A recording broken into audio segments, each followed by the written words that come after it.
Hello, hello. Listen, man. Welcome back to yet another NFL video. Cover your nose because we're going to be talking about some stinkers today. We are talking about the worst of the worst. You know, I was going to continue to make videos talking about teams individually, but I figured why not just rank all 32 teams? I mean, we're 4 months away from the season pretty much. It's not a lot going on in the NFL world. What better time than now to rank every team and just say what I think? Not doing a deep dive. I think probably spend 3, 4, maybe 5 minutes on each team individually. And, it could change. I mean, there are a couple teams where I certainly want to do like individual 15, 20, 25 minute breakdowns on that team alone because I'm just that interested in them. But I also realized that there was probably going to be teams that I was just not going to talk about unless I made a series like this where I cover each team individually. Um, so yeah, we are ranking all 32 teams, starting from the worst because why the hell would I end with some absolute garbage cans? And yeah, so we're starting from the bottom. So it's going to be a lot of depression in this video, at least for these fan bases.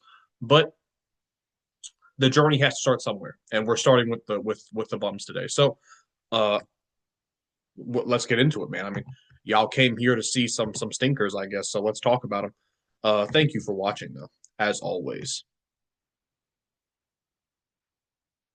Okay, starting off, I don't think this should be a surprise to anybody. The worst team in the NFL is the New Orleans Saints, and I'll tell you why. Um, they have the worst starting quarterback in the NFL, in my opinion, in Tyler Shough. Now, at first, I thought the Steelers had the worst starting quarterback in Mason Rudolph, but it is incredibly possible that they will bring in Aaron Rodgers to be their starting quarterback. And on top of that, Mason Rudolph is probably going to be better than Tyler Shough. Now, we're going to get into a little bit of what I think about Tyler Shough when we get into the depth chart, but yeah, I mean, listen, there's a lot of things I want to talk about with the Saints. Let's talk a little bit about last season. They went 5-12, right? They fired Dennis Allen midseason, and the season completely fell off the rails once Derek Carr got hurt. And listen, man, I've seen a lot of delusional, disrespectful Saints fans just celebrating. First of all, celebrating Derek Carr's injury and his retirement, which is just wrong in my opinion. But listen, it's one thing to be extremely unhappy with the direction of your franchise, right? Because the Saints were absolutely in no man's land the last few seasons. Even you can make the argument since Drew Brees retired, the Saints have been in no man's land. It's a different quarterback every year. They're not, the fans are not happy, right? That's true. But to take it all out on Derek Carr and to blame Derek Carr entirely for the reason the Saints have not been successful is delusional.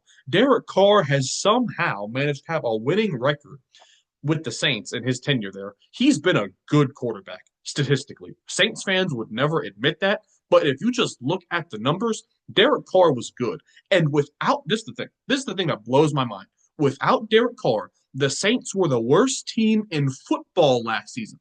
But you're happy that Derek Carr is leaving, like you're celebrating him like he was like the boogeyman or something. Mind boggling to me. I just do not understand that part of the Saints fans' psyche. It makes no sense to me. But the Saints now, finally, you could say, have entered the full tank mode, the full rebuild mode. And they are the worst team in football, in my opinion. They are a strong contender for the number one pick next season. And I do expect them to have certainly the worst record in the NFC. I think that they are clearly the worst team in the NFC. And if I had to bet money, I think I'd take the Saints as the team to have the number one overall pick next season. Now, let's talk a little bit about in depth. Let me lean in here. I hope it's not too difficult to see the stats here that we're talking about. But listen, look at Derek Carr, my brother, and potentially sisters. I cannot imagine any women are watching this video, but it's a chance. Take a look at Derek Carr last season. Now compare him to Spencer Rattler and even Jake Hayner, if you want to do that to yourself. Just look at it was a night and day difference. I mean, Derek Carr, he was just good. He was good last season in the games he played. By the way, did not play a bunch of games with Alvin Kamara, did not play a bunch of games with Rashid Shaheed and Chris Olave. So dealing with injuries to their three best offensive players, also Eric McCoy, arguably the Saints' four best offensive players all missed significant time last season. Well, actually, I think Alvin Kamara he played the entire start of the season. I think he only missed games down the stretch. But I mean, like even with dealing with these injuries, Derek Carr still had a really good season while he was in there. And then look at how much of a drop off it was. A passer rating from 101 to 70 when Spencer Rattler got in there. And listen, I understand he was a rookie, but he was terrible. He was absolutely terrible when he was in there. They did not win a game without Derek Carr. And that says a lot, man. If you take a look at their skill position players, I think Alvin Kamara certainly had a bounce back season. I think a lot of people are counting him out between just getting up there in age, like that kind of concerning age range for a running back, as well as coming off last season where he had to deal with that suspension. He did have a bounce back year. And you look at the stats, nearly 1,500 yards in 14 games. That's impressive. And you look at second place on the Saints, going from 1,500 yards from scrimmage from Alvin Kamara to 548 to Jawan Johnson. That is just ridiculous to me. Taysom Hill being number 3 in terms of yards from scrimmage. Your leading receiver having 407 yards is wild to me. Like, that is insanity. But it is what it is. The Saints have the worst wide receiver room in football, and it's because their best two receivers, like, just didn't play the second half of the year due to injuries. Marquise Valdes-Scantling had a solid little performance when he came in there, but they got rid of him. So let's talk about Saints players, position players last year that are coming back. Well, Rashid Shaheed actually looked really good in the time that he was out there and he was healthy. The problem is he tore his ACL early into the season, I believe, so that cut his season short. How does he look coming back from a major injury like that? Well, so much of his game was depending on his athleticism and being an elite deep threat. So if he loses a step, that is going to impact Rashid Shaheed more so than it'll impact other receivers who suffer a major, injury like that. So that's a major question mark right there. The problem with Chris Olave, and it's kind of the same situation, unfortunately, that Tua is in, where it's like if Chris Olave and Tua, for that matter, suffers another concussion, we're talking about like having to intervene almost in like forcing them to medically retire from football because in this modern age of just medicine and science and all this thing where we understand CTE and the effects that it has on a person. I mean, how many as a football community, players, fans, coaches, owners, like everything, how many concussions are we willing to allow to happen to an individual? Because the Chris Olave, I think if you include his college career, he's had at least like what 5 or 6. I mean, are we really going to watch a guy ruin his life potentially through concussions? I would like to hope, and maybe this is a minority opinion. I would like to hope that for guys like Olave and Tua, it gets to a point where the NFL steps in and forces you to medically retire. I hope that's maybe you think that's like the overstep of a boundary, like uh excessive amount of power for the NFL to have over somebody, but I think somebody has to do it because if you leave it up to the players, I don't think they're ever going to turn down millions of dollars. I think they're going to sacrifice their health, but it's a difference in sacrificing your long-term ability to walk or your back or your hip or things like this, right? But to sacrifice your brain, that's a step too far in my opinion. I don't want to see 40-year-old Chris Olave, just a shell of himself as a human being. I don't want to see that, right? So it's sad because he's an extremely talented, like a true wide receiver one, an elite route runner, 11th overall pick. Like he has real star potential in the NFL. And he's their best receiver by a mile. But I mean, brother, if Chris Olave suffers one more concussion at a vulnerable position, like it could happen just by chance, like not even his fault. If you fall the wrong way, you can get a concussion. So it's like I don't see a world where long term Chris Olave is a star receiver, unfortunately. But you know, can he come back next season and put up 1,000 yards? Yeah, it's possible, but I just doubt it. Um, who else? I mean, they lost Rashid or they lost MVS. They lost Jamal Williams. I mean, let's talk about the two tight ends, Juwan Johnson, Foster Moreau. It's a pretty good duo, I guess, with Foster Moreau. Shout out to Foster Moreau, by the way. He came back from a battle with cancer and managed to play all 17 games last season.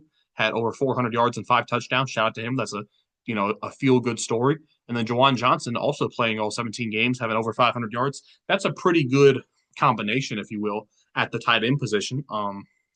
But yeah, man, their wide receiver room, and it's mainly due to health. If Chris Olave and Rashid Shaheed were in perfect physical health, then I would say, okay, they got some interesting things here. But I'm looking at their wide receiver room, and I think, yikes, it's rough. It really is rough, and they didn't really address it via the draft, which I'm kind of shocked by.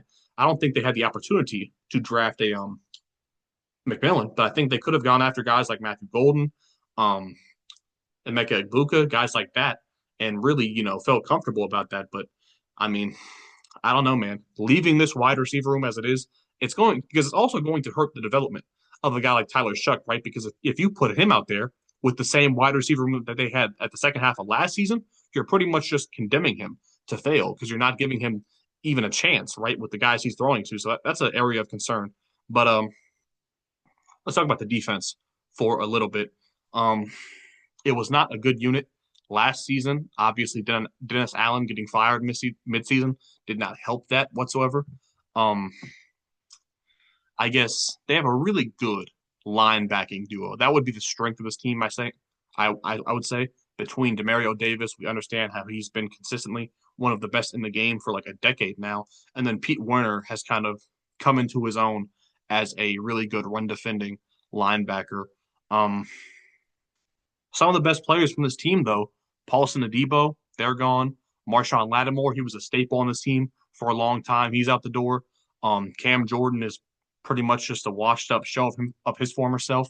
There's not a lot of difference makers remaining on this defense. And the ones that are, notably Tyrann Mathieu and Demario Davis, I mean, they're like key, prime trade candidates. By the deadline next season, I would be shocked, absolutely shocked, if Demario Davis and Tyrann Mathieu decide to remain on this. Well, it's not their decision, I guess, but if you're the Saints, I feel like you can absolutely get a pair of third round picks for Demario Davis and Tyrann Mathieu.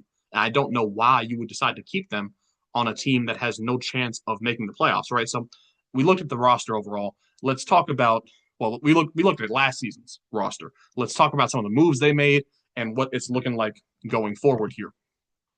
So offensively, right? Bring in Tyler Shook, quarterback via the draft. And listen, I clowned on this move a lot during the draft. I said it was one of the worst picks overall, and I stand by that. But I'm going to try and be as optimistic as possible when I go through each of these teams, right?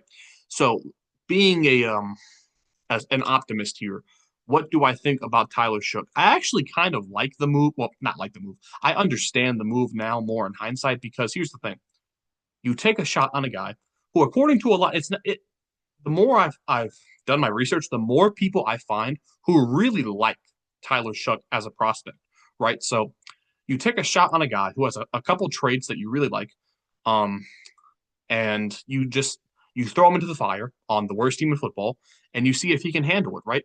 My problem is I do not see a world where, because keep in mind, right, the Saints are going to be drafting in the top three next year. I think they're going to be drafting number one overall. They're certainly going to be in the market for a quarterback.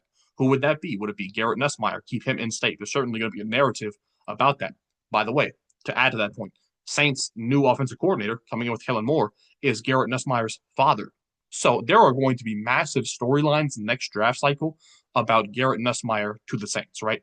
One, because of the in-state connection. Two, because his father is the offensive coordinator. So massive storylines there, but also, of course, Arch Manning, guys like LaNorris Sellers, just they're going to be named. They're going to be in the quarterback market next year. So in order for Tyler Shough to work out, he is going to have to completely.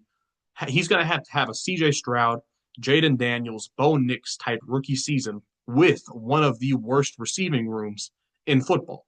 I just think the likelihood of that is so small where you're kind of setting him up for failure almost, which is kind of sad, but it is what it is, man. This is the NFL. You either succeed or you don't. So I think he's going to fail. And I mean, there's just not much to say about that. I went from being optimistic to pessimistic real quick. But here's the thing: you give him a shot, you give him 17 games, you see what he has, and if it doesn't work out, well, it's a rebuild, right? So then you take your top three, top possibly top one pick next year and draft your real franchise quarterback, and maybe Tyler Shuck somehow works out, right? And you spend that pick on a different position, right? So quarterback, that's how I feel about that. Running back, I really like the addition of Devin Neal in the sixth round. That was an absolute steal in my opinion. And I already mentioned that I do think Alvin Kamara has, bounced back. I do think he's kind of still an elite level running back, but I do think that Devin Neal could kind of usurp Kendre Miller in a sense because in his 2 years with the Saints, he has not done a whole lot. So I think Devin Neal coming in might offer you more juice as a backup running back. And if Alvin Kamara does have some injury concerns, I'm really optimistic about Devin Neal kind of taking over and having a slept on, underrated rookie season. So I like their run game overall between Kamara, Kendre Miller, Devin Neal. Tyler Shuck is a mobile guy, but also Taysom Hill. Let's not forget about Taysom Hill now. I mean, by the way, his agent belongs in the Hall of Fame because if I'm not mistaken, I think he's made like 15 million plus dollars over the last couple of seasons, which is just absolutely ridiculous because he does not contribute a whole. Look at the stats, right? Last season he didn't play a whole lot, right? But he played 8 games, but he had like if you actually in 8 games, those are not bad numbers. If you kind of equate that out to a full season, you would have what 900 yards, 12 touchdowns. But it's like he is making he's like making as much as the highest paid running back in the league to put up just like not even Pro Bowl numbers for a position player, which is it's crazy to think about, but it's like his agent deserves a Hall of Fame spot. But here's the thing: Taysom Hill, I expect the Saints to win a game next year strictly because Taysom Hill comes in and out of nowhere gives you like 2 or 3 touchdowns, right? And just completely catches the opposing team off guard because he's such a weird type of player. Like you can play him at tight end, running back, quarterback, like just a bunch of weird spots, and he can do some things for you. He's just a weird player though, but I expect there to be a Taysom Hill game next season uh, because there's been one consistently the last few years.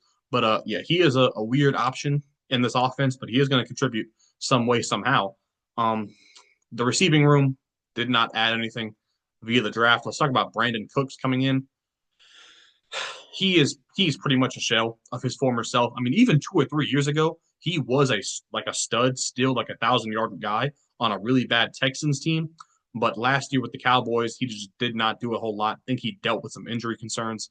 I think if you're a good scenario for Brandon Cooks would be being just a 400-yard receiver, wide receiver three on this team, but he's really like the fourth or fifth option behind, Juwan Jordan or Juwan Johnson rather, and Alvin Kamara even as a receiving back. So not a whole lot of optimism surrounding Brandon Cooks being your wide receiver three, and of course with the potential injury concerns of Rashid Shaheed and Chris Olave. I mean, man, you could see some situation where Brandon Cooks is the wide receiver one for a game or two, and that's just a nightmare scenario. They don't have a whole lot of young developing guys. I mean, Bub Means is kind of it. And I mean, he didn't get a whole lot of opportunity last season, even though he was, they dealt with injuries. Bub Means did not really impress a whole lot of people. So I'm massively concerned about their wide receiver room. The offensive line. You bring in Kelvin Banks to play left tackle. He is taking over for what's his name? Roach. It's not a roach. We're good. So he's taken over for Trevor Penning, who was an absolute bust of a former first round pick for the Saints. Well, they have 4 first round picks on this offensive line. Unfortunately for them, only 3 of them are starters. But I feel like you're pretty happy with your young tackle duo. If you're the Saints, you also got Cesar Ruiz, who is a very solid, very consistent offensive guard. Eric McCoy, if he can stay healthy, is one of the best centers in football. So I think you're looking at a situation with their offensive line where if everything goes right and they're healthy, we could be talking about like a top 15, top 14 offensive line, certainly better than last season. But, there's a couple things to look forward to and be optimistic here. I don't think it's going to necessarily elevate the talent around them. But if the Saints are a terrible offense, I don't think it's going to be because of the offensive line, if that makes sense. I'm not, overly um, thrilled with their offensive line, but I'm not really all that worried about it because I look at the center, right guard, right tackle. That's a really solid bunch. And between Dylan Radons and possibly even Trevor Penning playing left guard for them, it's not like a terrible situation there. So not a terrible offensive line, terrible situation between the quarterback and the wide receiver room, which in the modern day NFL offense, those are two very big holes to have for an offense. Talk about the defense here. I mentioned letting Paulson Adebo walk in free agency. That was a massive loss there. Let's start with their front seven, though. The defensive line, they have a couple pass rushers. Chase Young, um, kind of not turned his career around, but he has kind of overcame a lot of his early injury concerns he had. He's pretty much played both of the last two seasons completely. I think he has like 13 sacks combined in those last 2 years. So he probably is their best pass rusher on this team. The problem is that I feel like Chase Young is a really good second option. Like if he was your second best pass rusher, I'd feel a lot better about it. I don't see him as like a number one guy, so that's a concern for me. But he's they bring him back. Carl Granderson, he has like 14 sacks the last 2 seasons. He is pretty much an Iron Man. He's played every game in those 2 years. He's consistently good, but same situation with Chase Young. I don't see him as a number one type guy. So I mean, and then Brian Brzee, he has like 12 or 13 sacks himself the last 2 years. So they got a couple guys who are good at getting after the quarterback, but they don't have anybody who I would expect to have close to 10 sacks in the season, right? And that would be what I consider to be like a number one type guy. So they don't have a number one on the defensive line. Also, Brian Brzee apparently is like the worst run defending defensive tackle in football. I found that out recently, so that kind of changes your perception of Brian Brzee because he can get after the quarterback, but he cannot run defend for shit apparently. And in terms of depth, I mean, Cam Jordan is absolutely washed. I'm shocked he did not retire last season. Like, there's nothing to look forward to. So I have no idea why he would come back, but he's back. The problem with Cam Jordan, he has played 34 games the last two. He has not missed a game the last 2 years, and he has like 6 sacks. So he's not what he used to be. So he's not even really a major factor here. Isaiah Foskey is a bust, so he's not even a big factor. None of their other defensive tackles besides Brian Brzee can get after the quarterback. So it's like I see them being a team who's going to really struggle at getting after the quarterback. They bring in Brandon Staley, I believe, as a defensive coordinator. So he he did not end on good terms with the Chargers. And here's the thing: their two strongest position groups on defense, their linebacking room and their safety duo. I think they're going to lose their two best players by the deadline in Demario Davis and Tyrann Mathieu. So I mean, man, it goes from bad to worse the more you look at their defense. Let's talk about the secondary, though. I already mentioned the linebacking room, how I think between Demario Davis, Pete Werner, it's a really good duo. They bring back Isaac Yiadom, who was shockingly just a really, really good player for them 2 years ago, but it's a new system.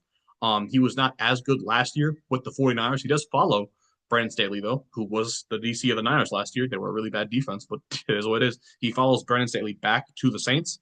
I mean, he's a solid option. Like if he's your third best corner, I wouldn't feel too bad about that. But here's the thing: you're now asking Kool-Aid McKinstry and Isaac Yiadom to be your boundary cornerbacks. I have some major concerns about that. I mean, Kool-Aid in year 2 now, is he ready to be a number one cornerback guarding opposing teams? Pro Bowl, all pro level receivers. I'm not so sure about that. He showed flashes as a rookie, but that's kind of seems like a major jump for him to be thrust all the way into that cornerback one position. And Alontae Taylor, I like a lot of things that he does for you, but it kind of just depends. I mean, he looked really good and showed a lot of promise as a nickelback, but playing outside, he struggled. So on paper, I like their cornerback room, but it's just a lot of question marks, and I could see it kind of falling apart as the season goes on. In the safety duo, Justin Reed did not have a good year last year in coverage, at least for the Chiefs. And Tyrann Mathieu, I think, could be gone. So I think you could see guys like Quincy Riley and Jonas Sanker, who were their draft picks this year, getting a lot of run, especially by the end of the season. I mean, Danny Sussman, Quincy Riley, Jonas Sanker. In the last month of the season, I expect to all be starting or playing just a major role on this team. So, I mean, I don't see them as a good offense. I don't see them as a good defense. And I think both of their best defensive players, Demario Davis and Tyrann Mathieu, will be gone by the deadline. So it's just not a lot of a hope for the Saints, right? And they're going to be pretty much the underdogs, I think, in every game they play next season. So let's just quickly look at their final position group, like rankings. They got worse at quarterback, undeniably. I mean, I mentioned how bad it was last year after Derek Carr got hurt, and I think it's going to be more of the same. They were the worst team in football without Derek Carr. They're going to continue to be the worst team in football without Derek Carr. The wide receiver room, I think, gets better simply because Chris Olave and Rashid Shaheed come back healthy. But if they struggle with their availability next season, it could yet again be the worst receiver room in football. That's a strong possibility. The running back room, I think it gets better because you add in Devin Neal as a depth piece. Kamara healthy obviously is still a difference maker. He's probably the best player on this team, to be honest. And tight end stays about the same. Bring back Jawan Johnson, Foster Moreau. Offensive line I mentioned gets better. You add in Kelvin Banks. Getting Eric McCoy back healthy will be a major addition. Defensive line stays about the same. Did not add a whole lot. Linebacking duo stays the same. Safety, they lose Will Harris. They bring in Justin Reed. I think Justin Reed's a little bit overrated. So I think it stays about the same. And then cornerback duo, you trade Marshawn Lattimore, you lose Paulson Adebo. Their cornerback room obviously gets noticeably worse and is a major area of concern for the Saints now going forward. So Saints being the worst team in football, I really don't think you can argue. I mean, maybe with this next team, it's like a debate, but I do think the Saints are clearly the worst roster in football, arguably at the worst quarterback, and depending on health, could have the worst wide receiver room as well. So just a real dumpster fire. But if you're a Saints fan, that's kind of what you've been asking for. The Saints have been asking to bottom out for a while. It's kind of like they've been treading water for a couple years now. So while a normal fan base would be kind of, angry at being the worst team in football, Saints fans actually, have been asking for this for a while now. So not necessarily the emotions that you would expect for a fan base in the Saints situation. So it's weird, but yeah, I do have the Saints at number 32. Next up, we got the Browns. And listen, the Browns went 3-14 last season. It's weird, right? Because in 2023, they were a playoff team. Joe Flacco took them to the playoffs, and they had a really good roster. And it didn't even matter that Deshaun, hardly played, and the quarterback room was up in the air. They had a good enough roster where they made up for all their necessary perceived troubles at the quarterback position. And let's not discredit the fact that Joe Flacco did play really good down the stretch when he went in there. So in 2024, we were expecting, well, even if Deshaun's not the best, right? The roster's good enough for them to at least win, 7, 8 games, right? Not the case at all. The offensive line fell off of a cliff. Nick Chubb, unfortunately, did not come back from his injury and looked good. So they had a terrible run game. And Deshaun Watson was the worst quarterback in football last year when he was out there. Maybe it was because their offensive line was so terrible, but Deshaun himself was absolutely awful. And listen, once he got hurt, they looked better offensively. I mean, Jameis came in there. He was slinging the ball around, but he turned it over at a very high rate. And the defense was not as good as it was in 2023. A lot of that has to do with how bad the offense was. But I mean, man, they bottomed out and they only won 3 games in 2024. And honestly, they didn't make a whole lot of it. And this is the thing. I've said it many times. I'll say it again. The Browns are the only team in football that are literally handicapped. The Browns cannot be successful as long as the Deshaun Watson contract looms over them. Because, I mean, you are paying $60+ million to somebody not on the roster. So you are working at I don't even know what the salary cap is, but you're working at like 60% of what everybody else is working with. I would say it's not fair, but the Browns did it to himself. So it's like it's their own fault. But from like a fan's perspective, it's not fair. They're not working on a level playing field here with the roster. Like it's impossible to build a contending playoff level team when you don't have the same amount of money to work with, right? So they are handicapped, right? They cannot be as successful as some of these other teams. But I mean, they got to try. I mean, or else Stefanski's going to lose his job, right? So, but unfortunately, I just don't see it getting a lot better. I mean, they play in an extremely difficult division. So, I mean, it's a good chance you go 0-6 in division play. So then you're having to win all your games out of division. It's tough, man. The Packers did it. I mean, the Packers pretty much went undefeated out of division last year, and they couldn't win a division game. But I definitely don't think the Browns are going to be a similar story. As far as who's playing quarterback, who the fuck knows? I mean, it's a conflicting report every single day. One day Shedeur looks miles better than Dillon Gabriel. The next report is that Dillon Gabriel is going to be getting the first team reps in training camp, and Shedeur is going to be running with the twos. Who knows? I have no idea what the Browns quarterback room is going to look like moving forward. Where does Kenny Pickett play into all this? Is Joe Flacco just the guy? And is the reason he's not getting as many reps because he already knows the offense, he already knows the system? I have no idea at this point, but let's get into it. Last season, the Browns were an absolute mess. As you can see, Deshaun Watson was terrible. Jameis Winston was better, even though the turnover rate was worse. I mean, significantly worse, but And the sacks. I mean, how many sacks? That's 57. That's 65. That's 66. The offensive line was just terrible for the Browns last year, uncharacteristically terrible. I mean, guys like DeJuan Jones took a major step back. It's hard to even like really wrap your mind around, but I mean they sucked, man. Dorian Thompson Robinson was god awful when he went in there. So he's just they got rid of him. So I mean he was a bust of a pick, if you will. So man, the only bright spot on the Browns' entire offense was Jerry Jeudy. Somehow, in the midst of all of this, Jerry Jeudy broke out and had a career year, and he made it. He made that contract that they gave him. He made them look smart. He made it worth it. Somehow, shout out to Jerry Jeudy, man, because a lot of pressure was on him about being a bust and not working out with the Broncos. And in spite of having a terrible offense to work around, Jerry Jeudy became a Pro Bowl level wide receiver. So shout out to him. He is the only bright spot on this team from last season. Jerome Ford was not as good as he was in 2023. Elijah Moore was a solid option, I guess. David Njoku, he actually did look pretty good, but he did miss significant time. And there's just nobody else. I mean, Cedric Tillman, I guess, to have 334 yards in 11 games, I think he's a guy that you kind of circle as having some kind of, potential moving forward. Amari Cooper sucked in the games that he was there. Um, yeah, not none just it's just I don't want to talk about the Browns offense for all that long. And defensively, guys like Martin Emerson took massive steps back. He was amazing his first 2 years. Last year, not that much. Um, JLK, unfortunately, he got hurt, and it looks like he's going to miss the entirety of next season because he's getting like some neck surgery or something like that. I think so. Man, I mean, you do have stars though. I mean, Denzel Ward, he's a star. I mean, obviously, Myles Garrett is just amazing. Greg Newsome, I think, is a guy who has a lot of potential. But you get rid of, or you don't get rid of him, but you don't bring back Zadarius Smith, who was your second best pass rusher in just 9 games. That's going to be tough to replace. JLK missing the entire year, possibly. I mean, that's rough. So the defense was supposed to be the strength of this team, but it is quickly becoming not the strength, moving forward. Let's talk about the roster now. Quarterback, I already mentioned they have 4 new guys in there. I have no clue. I would expect Joe Flacco to be the guy, at least to start the year. I said it before. I think Shedeur does take over eventually. Does he win any games when he gets in there? I have no clue. The running back room. I think bringing in Quinshon Judkins is a really good decision. I don't know why you bring in Quinshon Judkins and Dylan Sampson.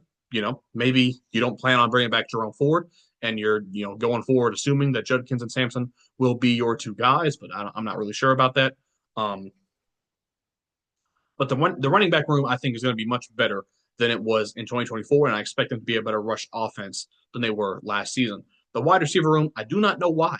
The Browns and the Saints had terrible wide receiver rooms and did not make any additions via the draft. I cannot wrap my mind around that.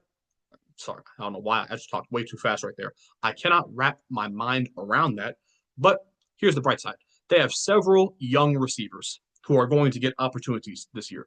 David Bell, Michael Woods, Jamari Thrash. I already mentioned Cedric Tillman, who is a guy who I think has a lot of upside. So there's several guys here who, while they have not done a lot so far in their careers, they could possibly break out this year, right? So they're giving their young guys a chance this year. So we'll see what happens there. They need somebody in that they need a Cedric Tillman or a Jamari Thrash or a David Bell. They need one of these guys to break out, or else it's going to be rough next season. The offensive line, unfortunately, is the exact same as last year. Now, I mean, you could look at it and say, well, they're going to have some more chemistry. They're going to build some continuity going into next year. Or you could say they were terrible last year. Why did they not make any changes? I could not tell you that.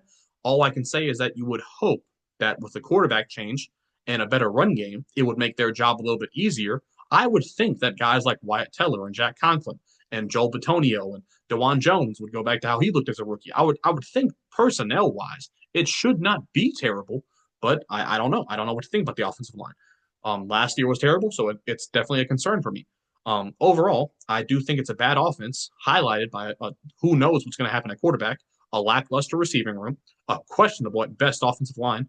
Tight end is a position that I think is interesting. You bring in Harold Fannin, who was a monster last year at the college football level, and you pair him with David Njoku, who has been a really slept-on player, not what you would expect of a first-round pick, but one of the better tight ends in football, I think. Not top 10 or anything like that, maybe top 12, something like that. So tight end room, I think, is improved. It's a good overall. Running back room definitely improved. Should be better. And I mean, maybe quarterback gets better if Joe Flacco looks like he did in 2023, but that's a massive ask of him at like 40 years old. So I have no idea about the offense. Defensively, I mentioned it. They lose JOK. They lose probably Zadarius Smith. I don't imagine that he would want to come back. You do bring in Mason Graham, though, from Michigan. I expect him to be a difference maker, like day one. So I do think that makes your defensive line better overall.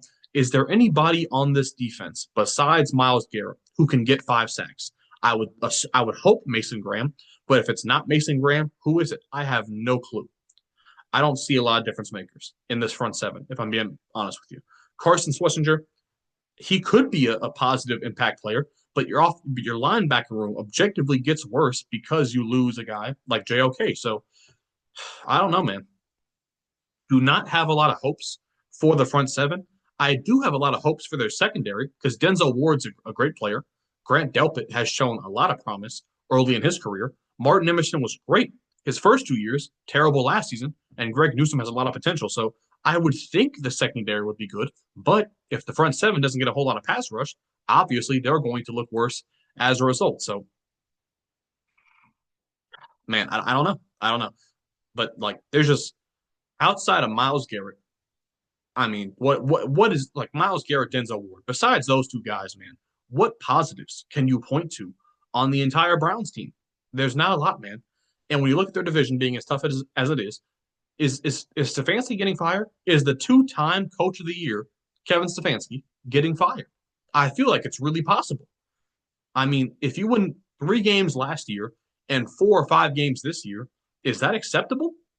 Maybe for the Browns it is. I'm not going to lie. And also, you got to really understand that they're handicapped.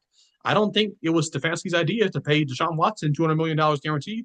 That's the ownership's fault. That's the front office's fault. So I don't know, man. They could just call him the fall guy and move on from him. But yeah, the Browns and the Saints, man, these are some depressing situations. And let me say this: the Browns and Saints clearly are at the bottom. Every other team in the NFL, I think, can at least have some sort of a successful season, right? So let's get into the teams now where I don't think these teams can make the playoffs, but I think they could have some success. They could have some moments, and there could be some hope for these franchises moving forward. Before I get to that, quickly got to do a position overview for the Browns.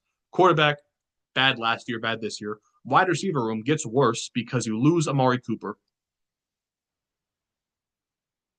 Is this what?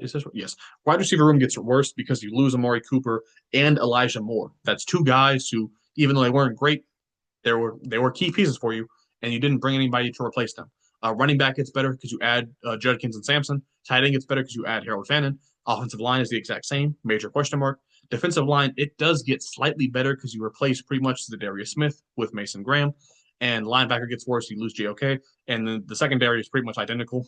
I would hope they get better because they were bad last year, kind of for no reason. But that's a question mark. So overall, Browns 31st best team in the NFL, second worst team in the NFL. Now, number 30, I have the Jacksonville Jaguars. This might be a controversial take a little bit.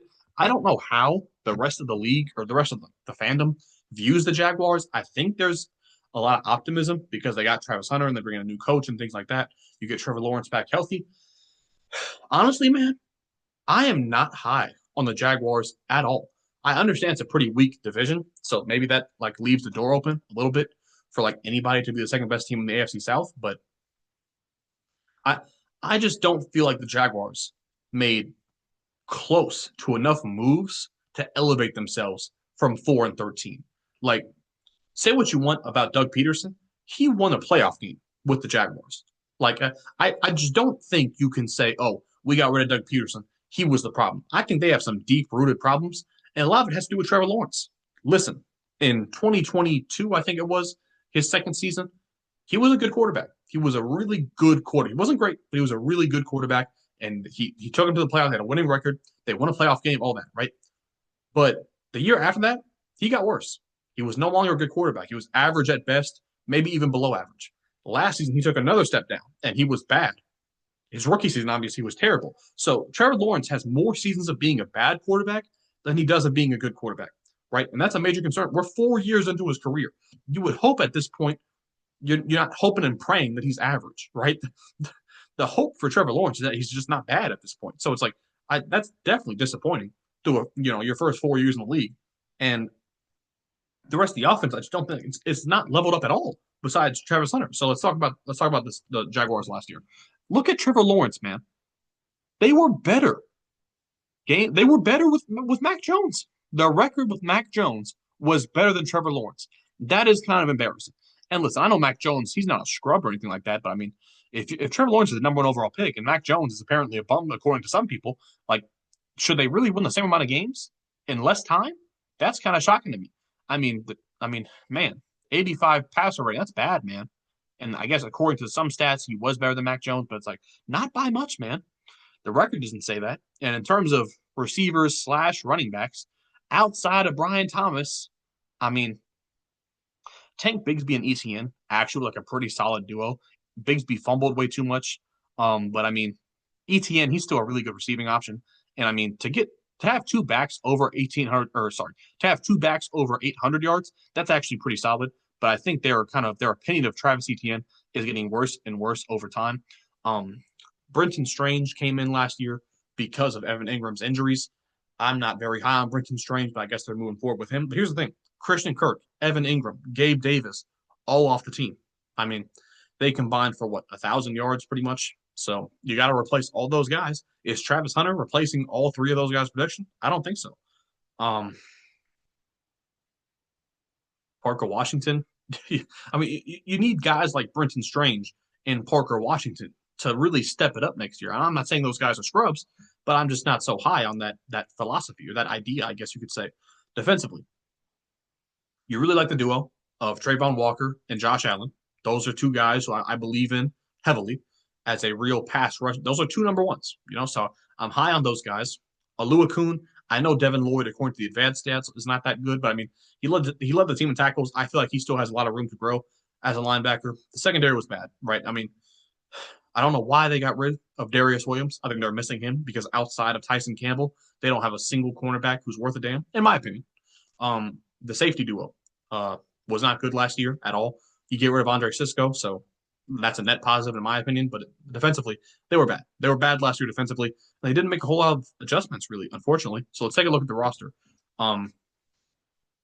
You replace Gabe Davis and Christian Kirk with Dyami Brown, who, listen, he had a career year last year with the Commanders, and he had like 300 yards. So if you're expecting Dyami Brown to all of a sudden be some difference maker for the Jaguars, you got another thing coming. I think Parker Washington's probably above Dyami Brown in the depth chart, in my opinion. And then Travis Hunter, you just don't know what you're going to get with him. I assume he plays the majority of his snaps on offense. How good of a receiver is he in year one? I think he still has a lot of room to grow. And I mean, just physically, he's kind of small. He for a cornerback, he can get away with it. But as a receiver, I feel like Travis Hunter's a little bit too skinny to be getting a whole lot of touches, especially over the middle, working out of the slot. So I don't know about Travis Hunter year one, how big of an impact he's going to play. I think maybe, 800, 850 yards as a receiver, and then, a couple interceptions, pass breakups as a defender, maybe. But I just don't think he's going to turn this offense into some, much improved unit. The offensive line, I'm concerned really all over the place. I mean, you bring in Patrick McCarry from the Ravens, not a bad pickup. Wyatt Milam in the draft, I like. Both of the tackles kind of concern me. I'm not going to lie. So the offensive line certainly is a concern. The running back room, a lot of people are hyping up this Bishal Tootin kid. He has major fumbling issues for me. And you got two guys, right? I'm not saying that either Tank Bigsby or ETN are Pro Bowl level, right? But you got two guys who put up 800 yards last season. ETN, I think, was a Pro Bowler the year before. So you got two established running backs. A fourth-round pick, Bishal Tootin, I am not high on him being a difference maker for this. I'm just not, right? So major question marks for Trevor Lawrence, major question marks for the offensive line. And I mean, outside of Brian Thomas is a stud. I will say that he's a true wide receiver. He's a difference maker. Outside of him, though, there's not a single, I guess just collectively, Travis Hunter, ETN, Bigsby could all be, 750, 800-yard type guys. But I don't think this is going to be a top half offense. Like, they were bad last year offensively. I'm not confident in saying that they're going to be top 20 this year, which is really concerning. That considering you have Trevor Lawrence and Brian Thomas and Travis Hunter and all these guys, but it's like Trevor Lawrence has not been good, man. So Liam Cohen, the new head coach, he needs to unlock something in Trevor Lawrence if the Jaguars are going to turn it around. Because if Trevor Lawrence plays at at the level the last 2 years, Trevor Lawrence, if he stays there the rest of his career, the Jags are screwed. Like there's no hope for them making the playoffs unless Trevor Lawrence takes it to a level that really he's never been at before. Because even his best year, he was good, wasn't even all that great. So it's like Liam Cohen needs to figure something out with this offense because defensively, they're not making a whole. It's not a difference making defense. I mean, Josh Allen, Trayvon Walker, those are difference makers. But outside of that, man, they need Tyson Campbell to take it back to where he was in like 2022, for example, 2023. Um, Not a lot of additions, man. This is the problem for me. The Jaguars were terrible last year, and look at how few starters they got via free agency: Jordan Lewis, Eric Murray, De'Ami Brown, Robert Hainsey. Where are the difference makers? You would assume if you're such a bad team, it wouldn't be hard to upgrade. But where are the upgrades here, man? I see a 4-win team to a 5-win team. That's what I see, man.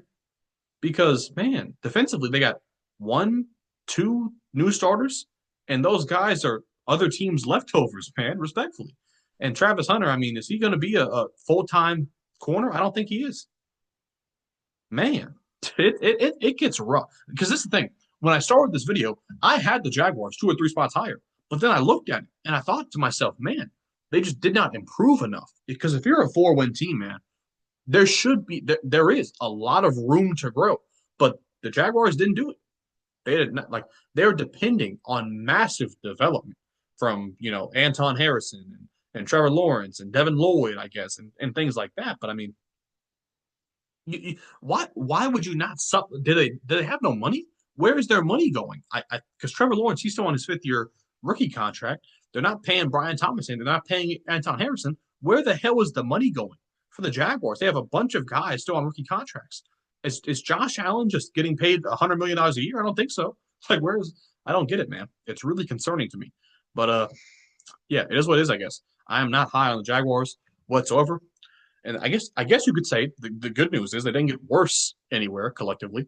But man, minor improvements in secondary, the wide receiver room, the offensive line, no major upgrades, which is very concerning to me. So is what it is. I got the Jaguars at 30. Number 29, I have the Carolina Panthers. Won 5 games last year. Obviously, they do have momentum, though, going in from the end of last season to where they are now. They did look significantly better. When Bryce Young got back from being benched, he looked like a new and improved guy, which is very optimistic, and I'm very happy for that. And there's a lot of what's it called? Hope moving forward that Bryce Young has kind of turned the corner, and he is going to look like the number 1 overall pick going forward. Now, last year, as you can see, just it was a bad group of weapons because Chuba Hubbard had a breakout year, and that's optimistic. But the wide receiver room, man, Adam Thielen, Xavier Legette showed flashes, but I think he was kind of disappointing for where he was considering how high he was drafted. Jalen Coker kind of showed up out of nowhere, undrafted guy. Deontay Johnson didn't do a whole lot. Miles Sanders didn't do a whole lot. It's just it. Bryce Young, he really had to make a lot happen with not a lot of options, right? They got rid of Jonathan Mingo. It's like, yeah, not a whole. So they did make additions, though. That's the good news. But yeah, Bryce Young had, significantly better than his rookie season. Obviously, much better in the second half of last season. And defensively, the Panthers, and I said this last year. I said the Panthers are going to be the worst defense, but I'm okay with it.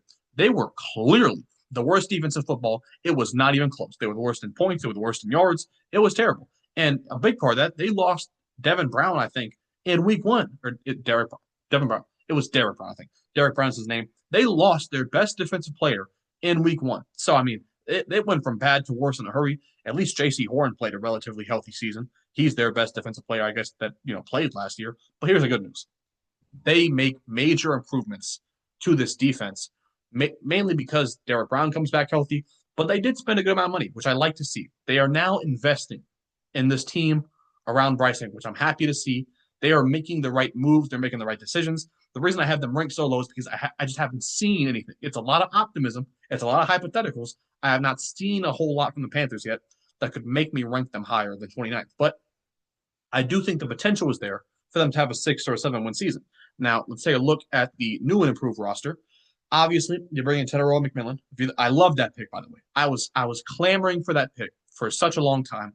It finally happened. I'm kind of shocked that it actually happened because it's like it seemed like a me thing. It seemed like not a whole lot of people besides me wanted them to draft McMillan. So I'm glad it actually happened, and we could see hopefully Bryce Young have a number one receiver going forward. But now you have McMillan, year two Leggett, hopefully healthy Adam Thielen. You got options now, real options in this receiver room. You also got Jalen Coker, a really now solid wide receiver four. You got David Moore, who showed to be a positive deep threat for them last year, and Jimmy Horn coming in. So I like it's not a good receiver room, but I like it because it has a lot of potential and there's a lot of different types of players here. The running back room, obviously Chuba Hubbard, but here's the thing. Chuba Hubbard last year had like what 1,400 yards. So did Rico Dowdle. They have two guys on this team who had like 1,300 plus yards from scrimmage. I think they're the only team in football. Listen to what I'm about to say. I think the Panthers are the only team in the NFL who has two running backs who had over 1,300 yards from scrimmage last season. That is major. Nobody's talking about that. Rico Dowdle was one of the most underrated pickups in the league. I don't know how they got him for so cheap. I don't know why the Cowboys let him walk. But he had a major year last season, and now the Panthers have two real guys at the running back position. They also draft Trevor Etienne. So, yeah, man, a lot to look forward to in the running back room. They could be a real force running the football. And listen, this offensive line remains pretty much the same. They invested in Damian Lewis, Robert Hunt. Both of those guys turned out to be really good guards for them. Taylor Moton was a good tackle. You hope Ika Ekwonu can kind of continue to get better and better over time and just be a top level left tackle. So there's a lot of optimism about this offensive line. A lot of optimism about the wide receiver room, the running back room. I like this. I'm going to be paying very close attention to this offense moving forward because if Bryce Young continues to move in the right direction, and if Dave Canales is really a good offensive-minded head coach, this should be a really exciting offense next season. Now, defensively, obviously, they were the worst defense last year by a mile. So the only way to go is up, right? Let's talk about all the additions they made. Derek Brown comes back healthy. They invested a lot of money in Tershawn Wharton. He comes in from the Chiefs. That's a really good defensive tackle duo. Patrick Jones had a big year with the Vikings last year. They bring him in to pair with another former Viking, DJ Wonnum, so that they have those two guys coming off the edge. The problem is I don't think they have a what's it called? I don't think the Panthers have a really good edge rusher. I like their defensive tackles in Derek Brown to Sean Wharton. I think what's it called? I think DJ Wonnum. How many sacks did DJ Wonnum had last year? Let's see. Wonnum. He had 4 sacks last year. So he's a solid, he's a guy, right? He's a part of your pass. He's not a premier guy. He's a part of your pass rush unit. So Wonnum, Patrick Jones, they both can get after the quarterback. And then you got Nick Scorton, Prince Allen, 2 really good, underrated draft picks by the Panthers. So between those 4 guys collectively, I think there's a lot of potential to have a good pass rush. And then Derek Brown to Sean Wharton up the middle. I like that a lot. So their front 7 with a massive overhaul here, a lot to look forward to. Linebacking duo, Josie Jewell, Trevon Wallace, is what it is. Could be better, but, they could be pretty solid by the end of the year. And the secondary, J.C. Horn, obviously, kind of your best player by a mile last year. Mike Jackson, really underrated season last year for the Panthers, former Seahawk. I always liked Mike Jackson. He was good for them last season. And then you bring in you spend a lot of money to bring in a top-level safety in Trayvon Merritt. That's big for them, man. A massive upgrade at the safety position to pair with J.C. Horn. They invested a lot of money in this defense, and I like it, man, because they made good draft picks with Nick Scorton and Princely Allen, and they made major pickups in Trayvon Merrick, Tershawn Wharton, and Patrick Jones. I'm not saying it's going to be a top 15, top 20 defense, but, man, if they can go from 32nd to 22nd defensively, that is going to be major. I think the Panthers, honestly, might be the most improved. Well, let me not say this. Let me go through all the major moves I love by the Panthers. Tedero McMillan, Rico Dowdle, Trayvon Merrick, Patrick Jones, Tershawn Wharton, Nick Scorton, Prince Allen, and getting Derek Brown back. That's not a move, but getting him back healthy. That is 8 major additions the Panthers made this offseason that's going to pay dividends next year. Man, I would be very excited if I was a Panthers fan. I have them very low, But like I said, they could win 6, 7 games, and they should be a very fun, very exciting team to watch that's going to make a lot of improvements. And here's overall the improvements they made. Quarterback, it's a risk to say that they got better at quarterback, but I expect Bryce Young, if he plays like he played the second half of last season, that is going to be an overall improvement at the quarterback position. So I decided to say that there would be an upgrade. Wide receiver, definitely an upgrade by bringing in McMillan. Running back, definitely an upgrade by bringing in Rico Dowdle. Tight end, the same. Jatavion Sanders, I like him. Offensive line, the same. Good. Offensive line remains the same. Defensive line, major upgrades. Defensive line. Derek Brown, Deshaun Wharton, Umami Allen, Nick Shorten, Patrick Jones. Major upgrades to the defensive line. Linebacker remains the same. Safety, bringing Trayvon Merrick. Cornerback, you still got two good guys, Mike Jackson, J.C. Horn. A lot of reasons, and I mean a lot of reasons, to be happy about what the direction the Panthers are. And listen, I'm glad I made this video because I don't know if I would have made a video talking about the Panthers. I don't think I would have had an opportunity to talk about how much better I feel like the Panthers got. So I'm glad I made this video. I hope you guys enjoyed it. We're going to do 4 teams at a time. I did not expect to spend as much time as I did on each team. My throat's hurting because of how much I just talked just now, but maybe we'll do 4 or 3 teams at a time here. I mean, we have a lot of time to kill. I mean, we have 4 or 5 months right till the season starts. So, yeah, man, this is peak off-season content, in my opinion. Leave a like if you enjoyed. Subscribe if you're new. I will be back very, very shortly. And hope you'll have a great day. Peace.